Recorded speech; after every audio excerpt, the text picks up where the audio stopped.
2013年3月，中国房地产业巨头 SOHO 中国的 CEO 张欣领衔中资财团正在洽谈购买纽约地标性写字楼美国通用大楼40%股权的消息，引发美国社会多方关注。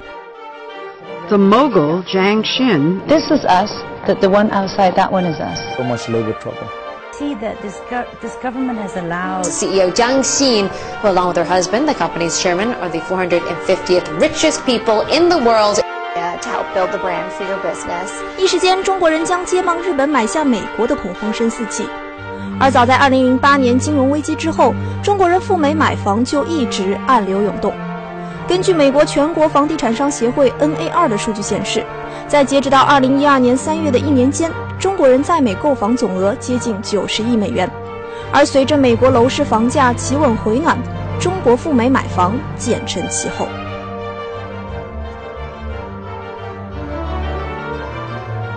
We see a trend more and more each year. We've always had Chinese clients from Asia. Could be Southeast Asia, could be mainland Chinese, Hong Kong, Taiwan, but specifically mainland Chinese, more and more each year.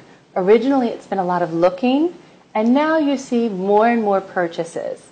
But it doesn't happen like that. There's a process, and why it happens tends to be a couple of things. For example, education. There's an aspirational dream that your child may have an international education in a well-known university, let's say NYU. 纽约房地产公司的董事长 Joanne Brothers 在纽约当房地产经纪已经有20多个年头了。这几年，他感觉到中国买家明显增多。So you would buy an apartment for your child who, even if they're 8 years old, you have aspirational dreams that they will be able to get into a very good college in the U.S., in the Northeast, maybe New York, and your child will be able to live here while they're going to college, maybe.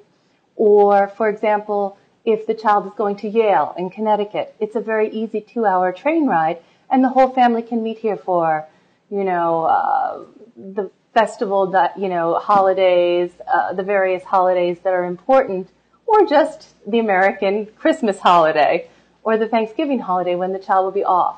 Also, we're finding for boarding schools, some kids are going to boarding school, and then also that's the same need. So sort of vacation home, primary home for family, possibility of business. If you're involved in, if your business is involved in doing transactions with the U.S., you might want to have your property here. 而纽约地产本身供应相对稳定，需求保持旺盛的特点，也一定程度上打消了买家担心纽约房价波动过大的顾虑。So a property in New York City is kind of like gold. It's a little bit, it's comfortable.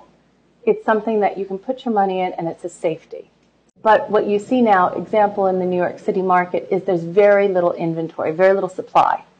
So the nature, of course, less supply is, and there's a lot of demand, price will go up. So I think this is the sort of the turning point or the tipping point where things are going to go up. They've been quite steady. Even since 2008, things have not, buildings like this haven't had a particularly horrible hit. Because a good quality, good location building in Manhattan, which is an island, which has very limited supply of condominiums, it's a great product, it's a great asset to put in your portfolio. So I wanted to point out some features of this apartment. It's a beautiful condominium. We have it for rent. We'd love one of your viewership, if they're interested, to come talk with us. This property is $4,200 a month. If one were to buy it, as an example, it would be about 6,500,000 renminbi, so about $1 million US.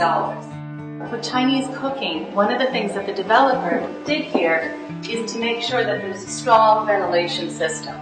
But honestly, it's probably better to have an enclosed kitchen, which most of our Chinese clients tell us they'd rather that for the containment of smell and oil, and I think even privacy. But we do see that there's more of a trend among the younger Chinese set that they like the openness. It varies. 而随着中国买家大举进军曼哈顿，很多新楼从设计到建造都开始充分考虑中国人的生活习惯以及东方审美观点。Traditionally, the Southeast is always desirable. However, It depends on the level of interest in feng shui. North may be not an option at all, or it may be okay if there's some south facing. So it depends. One time I had something, it was a very expensive property. It was about $7 million for a 2-bedroom. It's a beautiful property. And the feng shui master walked in and I thought, there's nothing wrong with this place. The building's only 5 years old. And he said, I believe somebody died here. And I thought, now I'm a little skeptical because it's only 5 years old. How could that have happened? However, I asked, and I found out that there was a dog there, and the dog had some puppies, and it was believed that one of the dog's puppies had passed on. So, it does sometimes pay to have a feng shui master come in and look around and give you explanations. So how about the end of the story?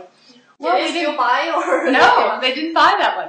We found another one that they preferred, but that did come out. I don't know what the decision would have been if that was their number one choice, if that would have made an issue. Would it have? I don't know. 周安也坦言，虽然很多中国人买了海外的房子，但是他们的子女才是真正会长期使用房屋的人。佳音也是这样成为曼哈顿岛上的有房一族的。